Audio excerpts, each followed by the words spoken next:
טוב, אז שלום לכולם וחג שמח. אז היום אנחנו בהדרכה מיוחדת לפסח, שבה אני הולך להראות לכם 5 כללי עשה בפסח ובכלל בכל חג. למה כל חג? כי פסח לא שונה מאף חג או שגרה. אני יודע שהרבה אנשים אומרים כל הזמן, וואו, פסח, מה יהיה? זה שונה לגמרי. לא חברים, זה כמעט לא שונה, פשוט אין לחם, זה הכל, אבל מעבר לזה, די ההתנהלות שלכם צריכה להיות בדיוק אותו דבר, ותכף אני אראה לכם גם.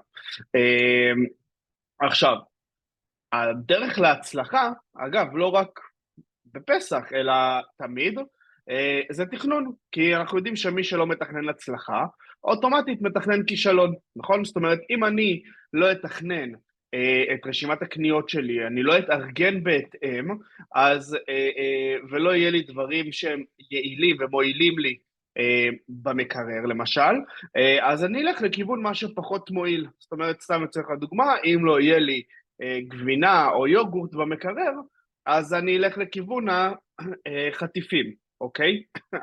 אז אני אכשל. אז פה זה בדיוק אותו דבר, תתכננו לכם מראש את רשימת הקניות, תצטיידו בדברים שמועילים ושהם טובים, ואז לא תיפלו, נקרא לזה, לדברים אחרים שאתם לא רוצים. אז בואו נתחיל. אז הדבר הראשון בכללים, אגב, התכנון המקדים זה היה 0, נקרא לזה. הדבר הראשון זה מה עושים ביום ארוחת החג, אוקיי? עכשיו, נקודת ההנחה היא כמובן שארוחת החג היא תהיה גדולה יותר מארוחה הרגילה, נכון? של היום, למשל כמו ארוחת שישי, אבל כנראה שקצת יותר גדולה. זאת אומרת, גם אם תנסו לשמור מאוד מאוד ולהקפיד מאוד מאוד בארוחה הזאת, אתם לא באמת תצליחו, אוקיי? כי הסך הקלורי שלה יותר גבוה, הכל יהיה יותר, ואתם גם כנראה לא תהנו מהארוחה, אוקיי?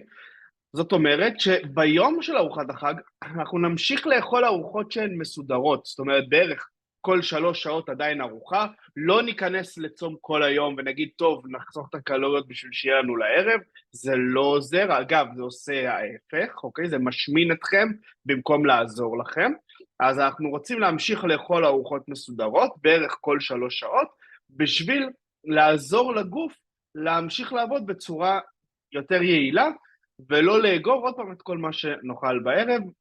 סעיף 3 יהיה המשך לזה. עכשיו, אני ממליץ מאוד, כשעה לפני שיוצאים מהבית, אפילו בזמן שממש כמה דקות לפני שאתם יוצאים, שמחכים שכולם ככה יהיו מוכנים, תאכלו משהו קטן, תאכלו איזה יוגורט, תאכלו איזה חצי כריך, משהו בשביל שלא תגיעו רעבים לארוחה. אל תשכחו, אחד, יש לכם נסיעה, יש פקקים, אז ייקח לכם הרבה זמן להגיע לארוחת החג. 2, יש לכם הגדה לקרוא.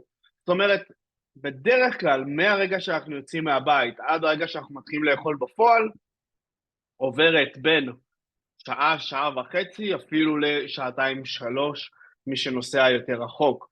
אז אל תגיעו רעבים לארוחה, זה אף פעם לא עוזר.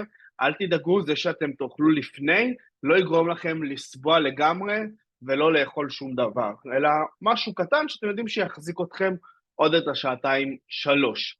הדבר השני, זה מפתח לשמירה על המשקל, אוקיי? זאת אומרת, המפתח הוא ארוחות קלות. זאת אומרת, הבנו שאנחנו צריכים לאכול לאורך היום, נכון? אמרנו, אנחנו לא עושים צום, אלא חשוב לאכול במהלך היום, ואנחנו גם רוצים לאזן את הסך הקלורי. זאת אומרת, בערב יש לנו, אנחנו יודעים שהארוחה היא מאוד גדולה, נכון? זאת אומרת, שהסך הקלורי שלה הוא יותר גבוה, אז אם אני רוצה לאזן את מהלך היום, אז אני אוכל ארוחות יותר קלות עם סך קלורי יחסית נמוך. זאת אומרת, אנחנו צריכים לשלב יותר ירקות חיים וחלבון נקי. אוקיי? נקי זה אומר בלי רטבים, בלי מטוגנים, בלי כל מיני דברים כאלה, ואז הכל יתאזן. עוד פעם, גם להכניס לגוף את מה שהוא צריך, וגם יהיה לנו סך קלורי נמוך. מי שחבר ומשתמש בשייק הארוחה של אולד און, שאני ממליץ עליו מאוד, אני גם אישית משתמש בו, אז אתם יכולים לשלב את השייק בשלב הזה, אוקיי? כי הוא נותן לנו מקסימום ערך תזונתי ב-220 קלוריות, זאת אומרת צריך קלורי מאוד מאוד נמוך. הרבה אנשים שאני עובד איתם, מלווה אותם, הם אוהבים מאוד להשתמש בו, גם תמיד לפני יציאה לאירוע וכולי. למה? כי הוא קליל, הוא כיפי, והוא נותן לי את הערך שהוא צריך. שימו לב רק שאין לו הכשר לפסח, אבל אין שם רכיב חמץ, אוקיי? עכשיו, אותו דבר מה שדיברתי פה, אנחנו עושים גם ביום-יומיים הבאים שאחרי ארוחת החג.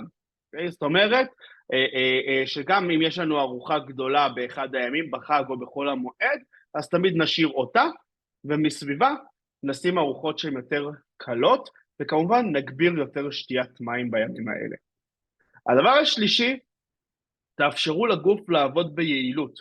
זאת אומרת, אל תחסכו בארוחות, כי יש ארוחה גדולה בערב, דיברנו על זה, כי יש הרבה אנשים למשל שלא אוכלים כלום במהלך היום, בגלל בערב, אותו דבר גם באירועים, הרבה פעמים אני שומע, אני לא אוכל כל היום, כי יש לי אירוע בערב, ההפך הוא הנכון, תאכלו כמו שהסברתי בסעיפים הקודמים, שהגוף יבין שהוא מקבל, שימשיך לעבוד ולא יאגור את מה שאתם נותנים לו.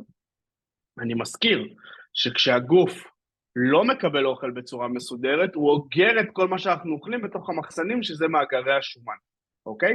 עכשיו, גם חלק מההנאה, אל תשכחו, שזה לא לטרוף את הכל ולהתנפל ולסיים מפוצצים, כי זה לא כיף כשמסיימים מפוצצים. אז חלק מההנאה של הארוחה, זה לטעום מהדברים, זה לאכול קצת מזה וקצת מזה, אבל לסיים שאתם כלילים ויותר בשליטה, אוקיי?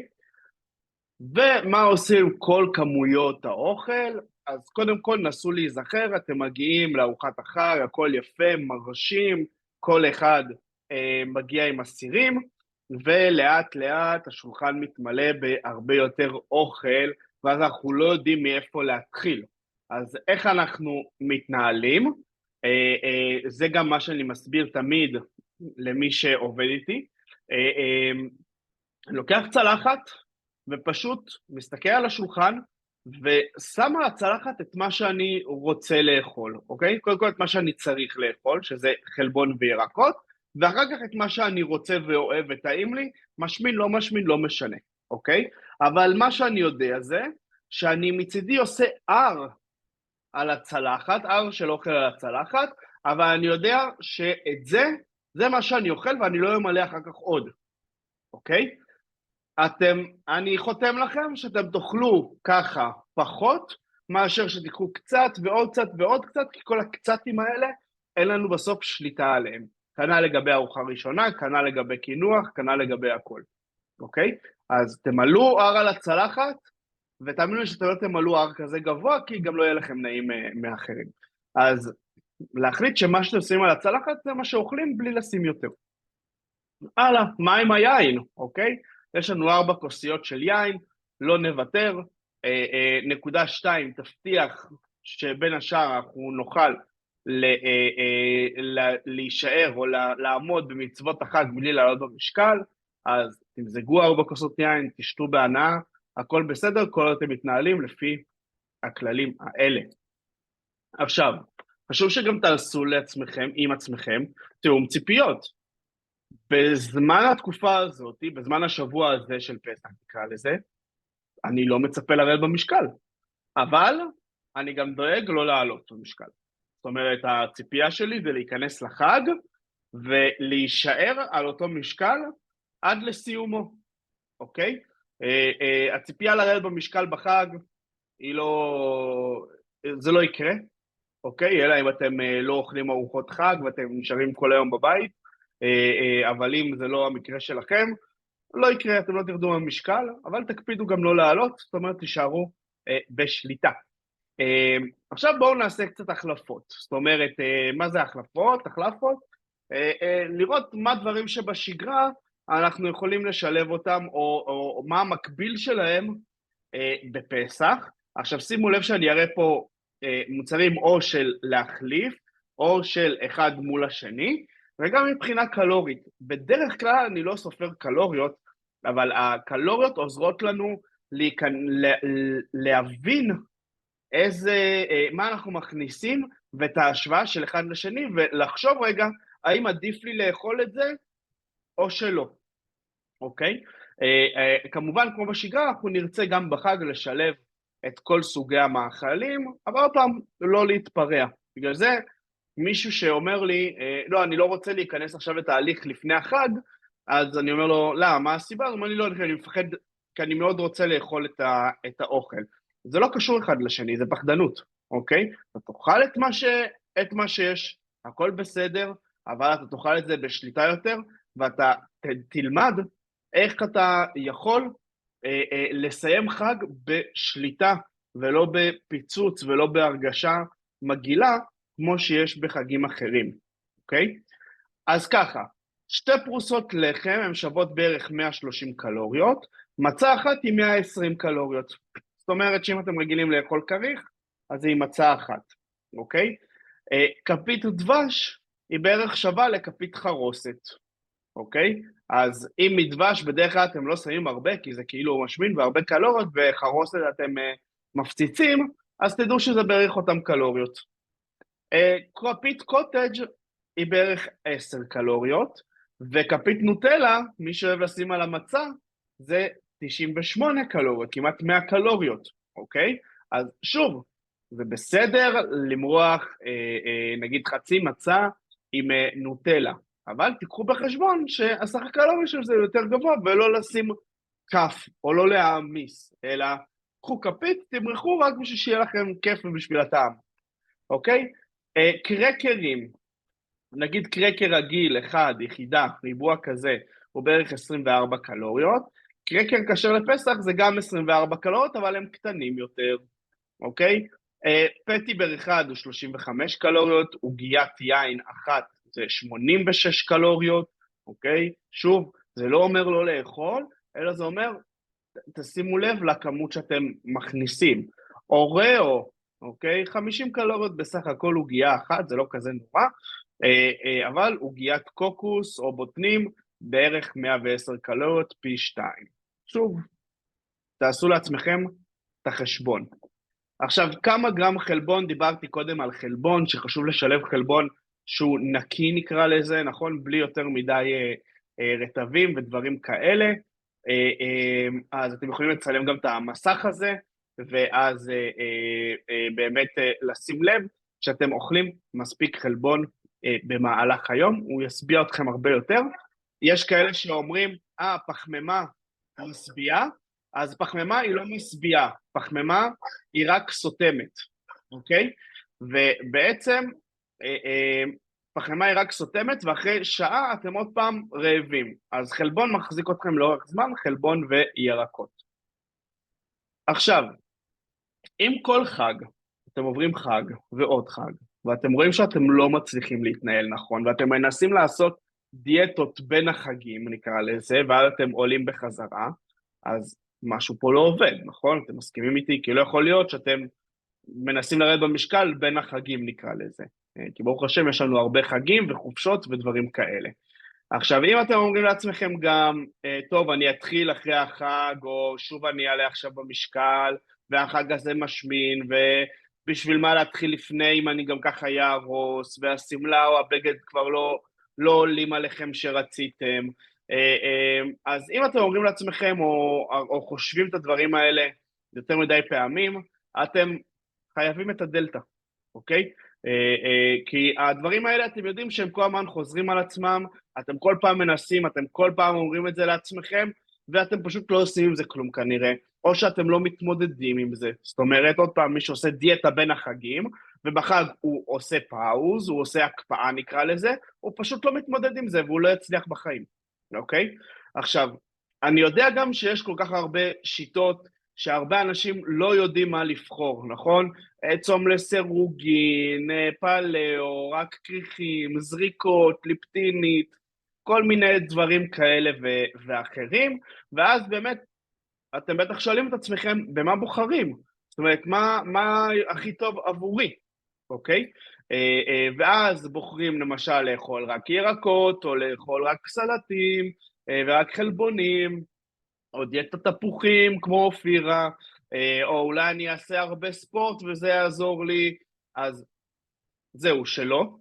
ואתם יודעים שבעצם מי שבוחר את הדברים האלה, הוא כל פעם קופץ מדיאטה אחת לשנייה, ואחרי כמה זמן אתם פשוט, מה שנקרא, מוותרים ועולים בחזרה, נכון? מפסיקים ועולים בחזרה.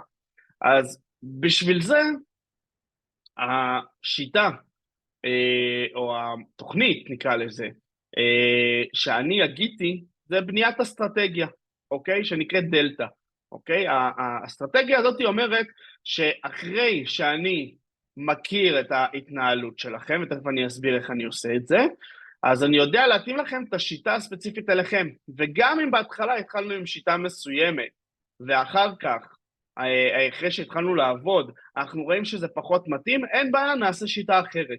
אבל זה לא אומר שאתם צריכים לעשות משהו, כמה זמן, להפסיק אותו, שילמתם על זה מן הסתם, מפסיקים אותו, ואז עוד פעם משלמים, ואז עוד פעם משלמים, לא. אני מתאים לכם את התזונה שהיא רלוונטית אליכם, אוקיי? עכשיו, דלתא זה בעצם משולש, שהוא מורכב מהתנהלות תזונתית, מיקוד שליטה רגשי וגמישות מחשבתית. רק מי שיש לו את השלושה מרכיבים האלה, ויודע להתנהל איתם, הוא יצליח לאורך זמן לשמור על המשקל, אוקיי? רק אם תעשו אותם, אוקיי? אתם תצליחו לשמור גם על השגרת תזונה שלכם, וגם על משקל תקין לתמיד.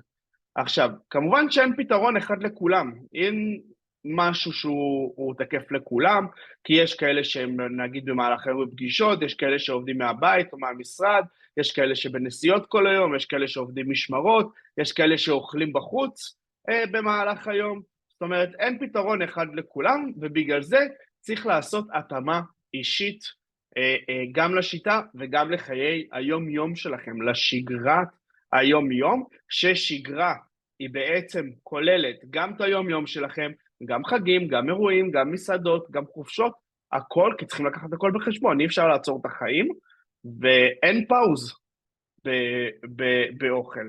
זאת אומרת, יש כאלה שאומרים לי, רגע, אבל אני בחופשה, אז אנחנו נעשה הקפאה?